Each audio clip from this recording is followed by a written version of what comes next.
things that I've found that have been especially important are number one, understanding when a competitor is primarily brought up. Like for example, like when does competitor A typically come into the conversation? What are those things? What are the things like actually that are important to the customer that they're starting to evaluate that specific competitor? The other piece is differentiators. How are you different from that competitor? And again, for that specific use case, it doesn't matter if you have a feature that the competitor doesn't have if it's not important to the customer. And so you really have to hone in and understand like, okay, for that competitor, who are they primarily selling to? What's their main use case? And when are they brought into the conversation? It's only within like those bounds that you can actually understand what differentiators would actually be important to a buyer. So that's the second thing.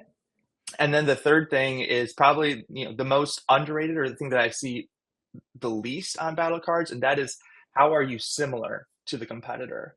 Because we're always trying to talk about differentiation, how we're better, and all those types of things.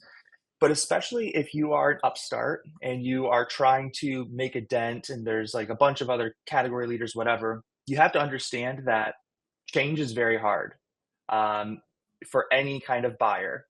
And especially if they're like very familiar with a way of doing things, if they are already embedded in a specific work stream, you need to kind of ease those concerns Yeah. and talk about, hey, like you're used to these things. Totally. Like we're on the same page as you. Those things are really important, and we do all of those things.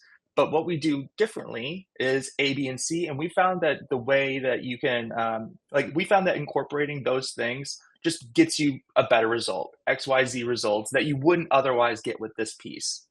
But making sure that you can, ground it within still this realm of familiarity and ease of use. And it will just help ease that transition of trying something kind of different. You know what I Yeah. mean? Yeah. So I think that that's really important too.